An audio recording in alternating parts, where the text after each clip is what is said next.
Good morning. Pine স্যারের ক্লাসে তোমাদের সবাইকে স্বাগত। আজকে 2025 যারা মাধ্যমিক পরীক্ষা দেবে তাদের জন্য আমি এই রায় মার্টিনের যে প্রশ্নবিচিত্রা, সেই প্রশ্নবিচিত্রা থেকে যেসব সেটগুলো আছে সেই সব সেটগুলোর আমি একটি একটি করে সেট আমি কিন্তু তোমাদেরকে পুরো নির্ভুল উত্তর করে দেখাবো। তা যারা মাধ্যমিক পরীক্ষা দিবে তাদের উদ্দেশ্য বলছি, তোমরা এখন থেকে যদি ভালো করে প্রিপারেশন না নাও তাহলে কিন্তু পরীক্ষায় ভালো রেজাল্ট করতে পারবে না। তার জন্য আমি সবাইকে রিকোয়েস্ট করছি, তোমরা এখন থেকে এই রায় মার্টিনের যে প্রশ্নবিচিত্রা যে বইটি আছে এই বইটি সব সেটগুলো ভালো করে করো। আগামী দিনে টেস্ট পেপার আসবে, সেই সব টেস্ট পেপারের প্রশ্নগুলো ভালো করে করতে হবে এবং এখন থেকে যদি ভালো করে তোমরা প্রিপারেশন না নাও তাহলে কিন্তু আগামী দিনে যখন পরীক্ষা হবে তখন কিন্তু পুরো যে মানে যে সিলেবাস আছে সেই সিলেবাসটা পুরো কিন্তু কাভার করতে পারবে না।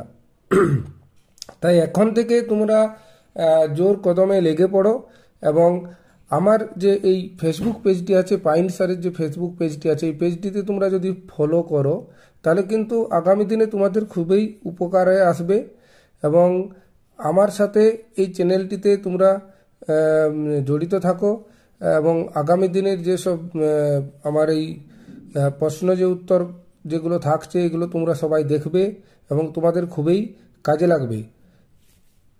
তাহলে চলো দেখে নেওয়া যাক আজকে প্রথম যে সেটটি আছে সেই সেটটির নির্ভুল উত্তর। তাহলে প্রথমে তো দেখো এখানে বলেছে যে প্রক্রিয়ায় অভিকর্ষের টানে উচ্চভূমির ঢাল বরাবর মাটি ও শিলাস্তর নেমে আসে তাকে কি বলে? তাকে বলা হচ্ছে এখানে পুঞ্জ ক্ষয় প্রক্রিয়া। পুঞ্জ ক্ষয় প্রক্রিয়া। 2 নম্বর, প্রদত্ত কোনটি নদীর কার্যের দ্বারা সৃষ্ট ভূমিরূপ?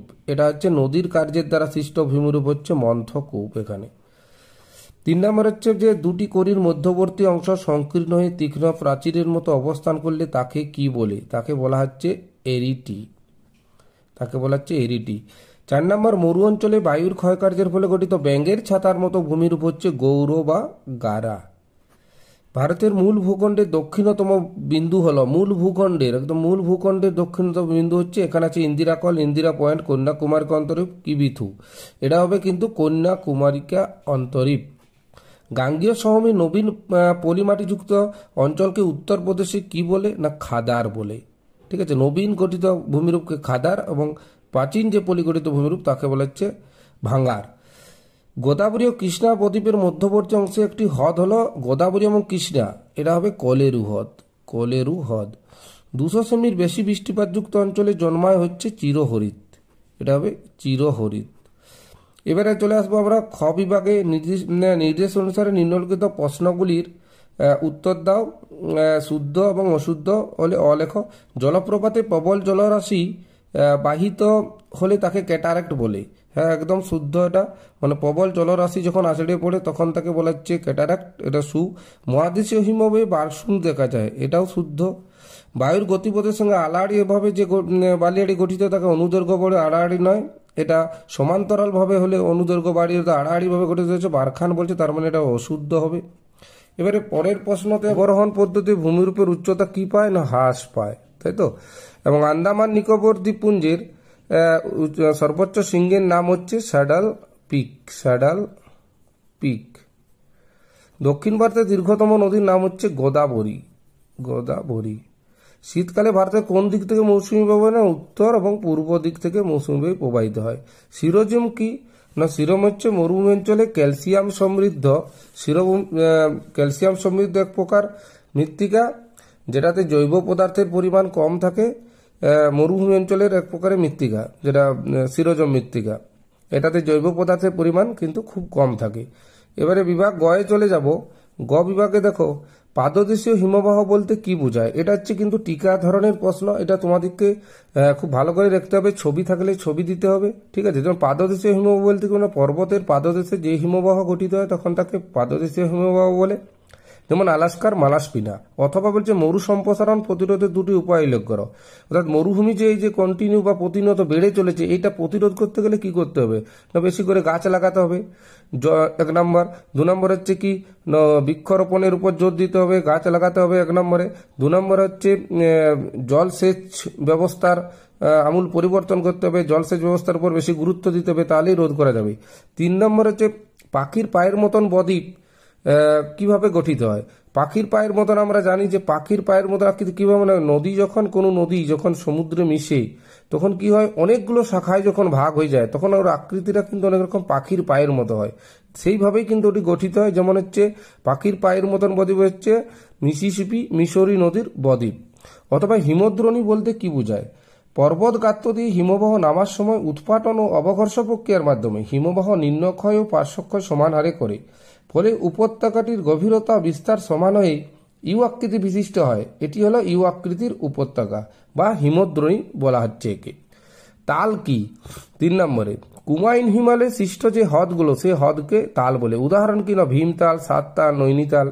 মৌসুমী বিস্ফোরণ বলতে কি বোঝো। মৌসুমী বিস্ফোরণ আমরা জানি যে বিস্ফোরণ মানে কি না, মৌসুমী বায়ু যখন পশ্চিমঘাট পর্বতের পশ্চিম ঢালে প্রথম ভারতে প্রবেশ করে সেই সময় পশ্চিমঘাট পর্বতের পশ্চিম ঢালে প্রচণ্ড পরিমাণে এবং প্রচুর পরিমাণে বৃষ্টিপাত ঘটায়, অর্থাৎ একসাথে অনেকটা বৃষ্টিপাত হয় বলে একে মৌসুমী বিস্ফোরণ বলা হচ্ছে। ব্রহ্মপুত্র নদীর উৎপত্তিস্থল এবং দুটি উপনদীর নাম লিখো। ব্রহ্মপুত্র নদীর উৎপত্তি হচ্ছে চেমাইং দুং নামক হিমবাহ থেকে, এটা তিব্বতে অবস্থিত। দুটি উপনদী হলো সুবর্ণশিরি, ধানসিঁড়ি, তিস্তা, তোরসা, এগুলো হচ্ছে উপনদী। কৃষি বনসৃজনের দুটি উদ্দেশ্য লক্ষ্য। কৃষি বনসৃজন বলতে কি বোঝায় না, কৃষক নিজস্ব পতিত জমিতে কিছু গাছপালা লাগিয়ে নিজস্ব রুজি রোজগার এবং পরিবেশের ভারসাম্য রক্ষার জন্য যে বনসৃজনটা করা হয় তখন থেকে কৃষি বনসৃজন বলা হচ্ছে। এর উদ্দেশ্য হচ্ছে কি না, যেসব পতিত জমিগুলো রয়েছে সেগুলোতে কৃষক নিজে চাষ করা, পরিবেশের ভারসাম্য রক্ষা করা, কৃষকের নিজস্ব চাহিদা মেটানো, এইসব উদ্দেশ্যগুলো রয়েছে। তোমরা এই কোশ্চেনগুলো একটু ভালো করে দেখে নাও এবং আমি আশা করছি আমার সাথে যদি তোমরা এই পাইন স্যারের ফেসবুক পেজে তোমরা ফলো করো তাহলে কিন্তু অবশ্যই তোমাদের খুবই উপকার লাগবে, তোমাদের ভালোর জন্যই এটা করা। বিভাগ ঘয়ে দেখো এই কোশ্চেনগুলো হচ্ছে 3 নম্বরের প্রশ্ন, এগুলো তোমরা একটু বাড়িতে দেখে নেবে। নদীর বহন কার্যের 3টি প্রক্রিয়া সংক্ষেপে আলোচনা করো। উষ্ণ মরু অঞ্চলে বায়ুর কার্যের প্রাধান্য দেখা যায় কেন ব্যাখ্যা করো। মৃত্তিকা সংরক্ষণের পদ্ধতি তবে ফালি চাষ বা ধাপ চাষের ভূমিকা বুঝিয়ে লেখো। কূপ বা নলকূপের মাধ্যমে জলসেচের সুবিধা অসুবিধাগুলো আলোচনা করো। এবং 5 নম্বরে দেখো কোশ্চেন, হিমবাহী ক্ষয়কার্যের ফলে সৃষ্ট 3টি ভূমির চিত্তসবর্ণ খুব ইম্পর্টেন্ট, এটা 2025-এর জন্য এবং ইউনিট টেস্টগুলো খুব ইম্পর্টেন্ট। বায়ু বা জলধারার কার্য, এটাও ইম্পর্টেন্ট খুব। ভারতের জনজীবনে হিমালয়ের গুরুত্ব আলোচনা করা খুব ইম্পর্টেন্ট। ভারতের জলবায়ু নিয়ন্ত্রণের প্রধান 2টি কারণ ব্যাখ্যা করো। ভারতের সর্বাধিক বন্যাপ্রবণ অঞ্চলটির নাম করো। এই প্রশ্নগুলো তোমরা কিন্তু এখন থেকে ভালোভাবে প্রিপারেশন যদি করে যাও তাহলে আগামী দিনে তোমাদের খুবই কাজে লাগবে। ফার্স্ট ইউনিট টেস্টের জন্য এই কোশ্চেনগুলো দেখবে এবং আগামী দিনেও এই কোশ্চেনগুলো পড়বে টেস্ট বা আগামী ফাইনাল পরীক্ষার জন্য। সবাই ভালোভাবে এই কোশ্চেনগুলো একটু পুরো ভিডিওটা দেখো এবং আগামী দিন আবার সেকেন্ড যে সেট সেই সেকেন্ড সেটটি তোমাদেরকে করে দেখাবো। সবাইকে অসংখ্য ধন্যবাদ।